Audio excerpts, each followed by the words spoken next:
Bonjour à toutes et à tous. Nous avons vu dans une précédente vidéo comment exporter depuis Redis un fichier contenant des informations généalogiques localisées avec des coordonnées GPS.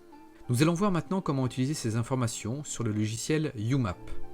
C'est un logiciel libre, accessible depuis Internet et qui est relié aux bases cartographiques d'OpenStreetMap.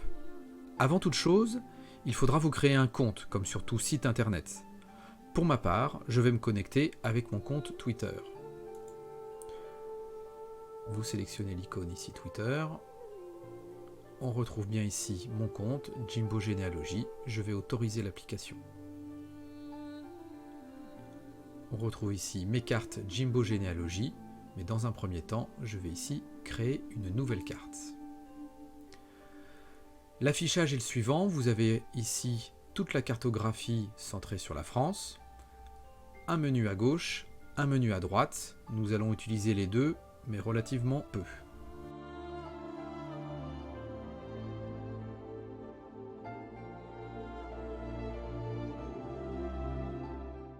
La première action à réaliser va être de donner un nom à notre carte. En haut à gauche, on voit que nous sommes en édition, la carte sans nom. Je clique ici sur le petit crayon et je vais trouver un nom pour notre carte que je vais appeler carte test. J'enregistre le nom que j'ai sélectionné. La deuxième action à réaliser va être d'importer les données que j'ai pu générer depuis Redis. Pour cela, je vais dans le bandeau à droite et je vais repérer le petit icône représentant une flèche dirigée vers le haut, qui ici indique que l'on peut importer des données. Je clique dessus, je peux sélectionner le fichier que j'ai généré, soit au fichier CSV, soit au fichier XLS. Ça, ce sont les deux fichiers d'export des Redis. Dans le cadre de notre test sur UMAP, il faut un fichier au format CSV natif depuis Redis. Donc là, je retrouve mon fichier femmesosa sachant signer.csv. Je clique sur Ouvrir. Il a bien reconnu que c'était un fichier CSV. Il me propose de créer un calque et je clique ici sur Importer. On retrouve à ce moment-là, sur la carte, au niveau des Côtes d'Armor, l'ensemble des villages où se trouvent des femmes qui savaient signer avant la Révolution dans mon fichier généalogique. J'enregistre ces informations. Dans le fichier que j'avais généré, il se trouvait 21 femmes sachant signer. Or, on voit ici à l'écran qu'il n'y a pas 21 points.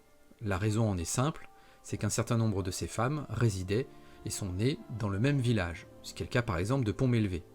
Le problème, c'est que l'on ne voit ici qu'un seul point au niveau de chacune de ces communes. Pour régler ce problème-là, il faut aller dans le menu de gauche, sur le petit icône là en forme de cylindre, voir les calques. Et au niveau de mon calque numéro 1, je n'en ai qu'un seul, cliquez sur le petit bouton crayon. À droite s'ouvrent les propriétés de ce calque. Et sur le type de calque, au lieu de sélectionner par défaut, il faudra sélectionner avec cluster. J'enregistre ma sélection. Le résultat apparaît immédiatement à l'écran. Sur la commune de Pont-Mélevé, là où j'avais un seul petit icône, je retrouve à ce moment-là un cercle avec le chiffre 5 correspondant aux 5 femmes habitant à Pont-Mélevé et qui savaient signer avant la Révolution.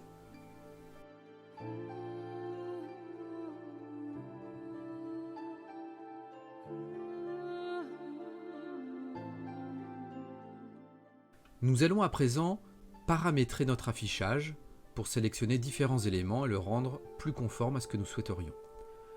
À partir de ce moment, tout se passe dans le petit icône engrenage « Éditer les paramètres ». Première des choses que nous allons réaliser, c'est voir comment l'on peut modifier la couleur et éventuellement la forme des épingles que nous voyons à l'écran. Ceci se passe dans la partie « Propriétés de forme » par défaut. Premier menu, on voit ici que nous pouvons modifier la couleur, donc je vais cliquer ici sur Définir. On retrouve ici toute une palette de couleurs, et pour avoir un véritable changement, je vais sélectionner le rouge.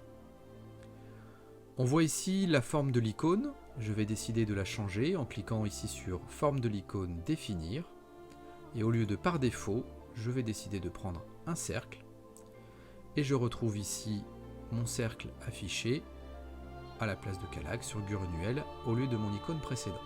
Je vais cliquer sur Enregistrer. Observons maintenant le résultat en désactivant le mode édition. Ça se passe en haut à droite.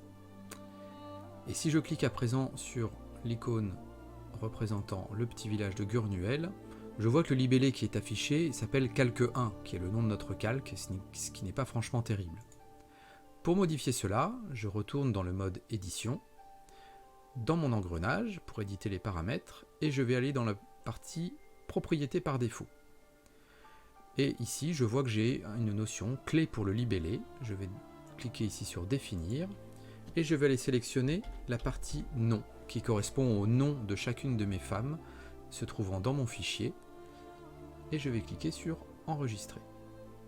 Je désactive à nouveau mon mode édition et le résultat que je vois apparaître, on retrouve bien le nom de chacune des femmes qui se trouvent dans mon fichier.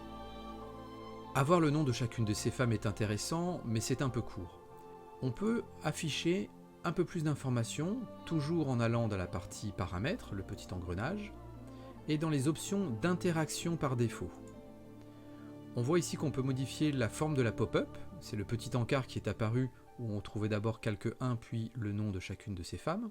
Je vais cliquer ici sur définir, et au lieu d'une pop-up, je vais prendre une pop-up un peu plus grande. Et ensuite, dans la partie gabarit du contenu de la pop-up, au lieu de laisser le choix par défaut, je vais sélectionner ici tableau. J'enregistre et observons maintenant le résultat. Je désactive le mode édition. Et à présent, si je clique à nouveau sur Gurnuel, je retrouve ici le nom de ma Sosa, qui porte le numéro 2803, avec son nom, son prénom, la date de son baptême et le lieu Gurnuel.